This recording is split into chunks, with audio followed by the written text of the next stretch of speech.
Hello.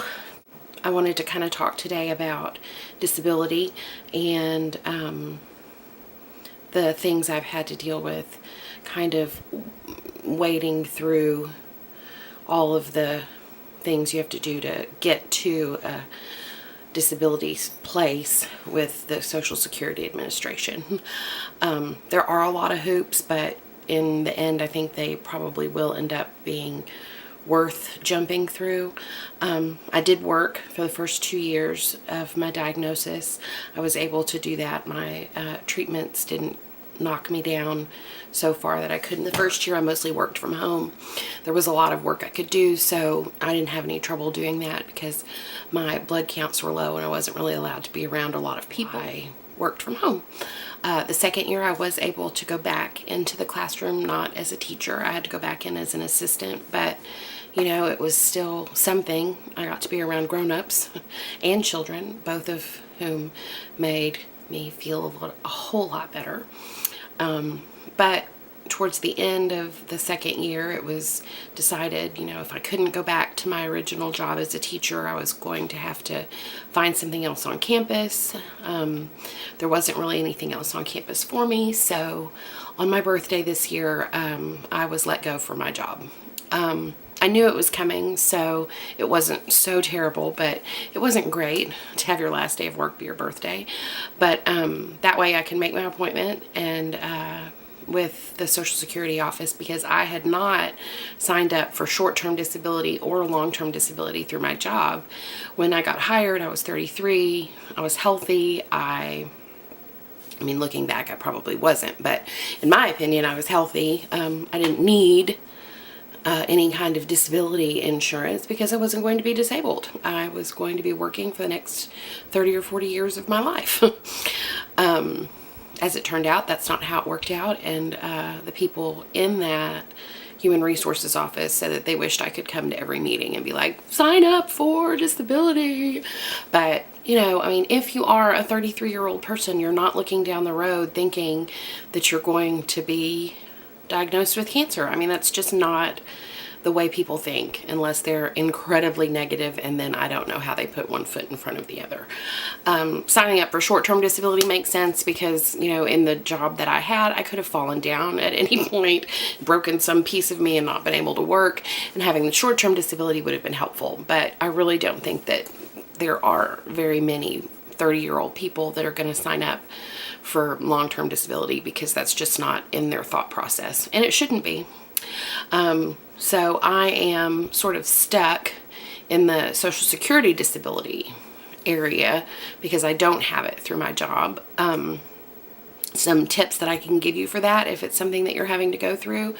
I did at least have someone that I could call that had been working for the disability office for a very long time and could give me information that helped me be approved.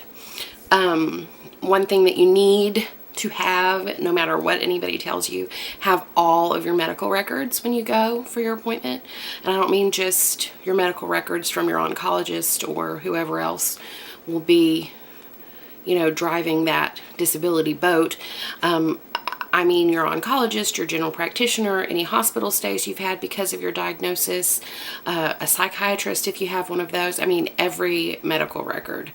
I had a binder about this thick filled with all of my medical records that I took with me.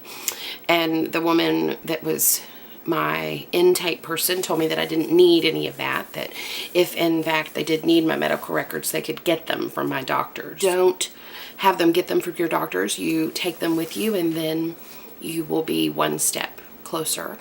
One thing I didn't have, and it was a question that my intake person did ask, she asked if I was terminal.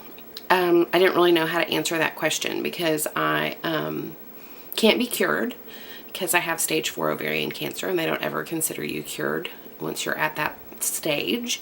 I had just been given the news, not just, it had been probably 6 months, but still, that I was not even going to be able to get to a remission place. So my thought is, if you're not going to be cured and you're not going to get into remission at some point, the disease will probably kill you, and that would count it as terminal. But my doctor had never used that term, and so I told her that I wasn't. As it turns out, I went back to my doctor and I said, okay, look, the Social Security Disability Office asked if I was considered terminal, and she just kind of laughed. She said, you know, we don't use that word anymore, but if you need something. So the letter that they had finally crafted, because ovarian cancer is a cancer unlike others, you may not have a measurable mass in your body because of the way ovarian cancer just kind of goes in and blankets itself over all of your internal organs. There may not be a big lump, huge tumor somewhere, but it doesn't mean that you don't have cancer.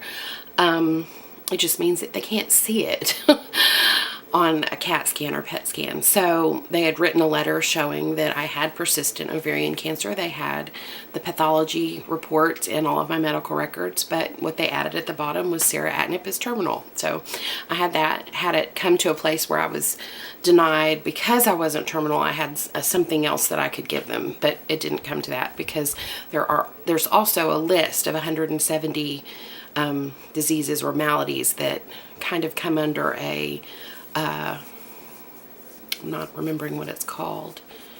There's a list of 170 diseases, and if you have one of those, you're going to be fast-tracked to approval, and stage 4 ovarian cancer is one of them.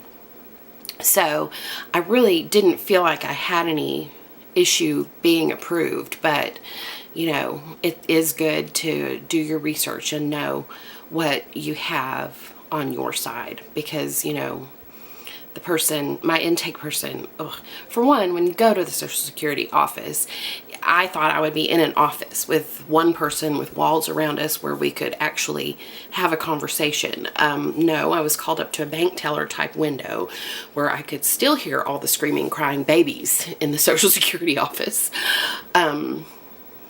I was passing things through a window like I was making a withdrawal at the bank, which I just thought was so very impersonal. But, you know, that's not their job. It's not their job to be personal. It's their job to get people in and get people out. So I get it. That's fine. But, you know, every time she said cancer, she whispered it, you know, with a cancer diagnosis, you usually will be on a fast track, you know, because you have cancer.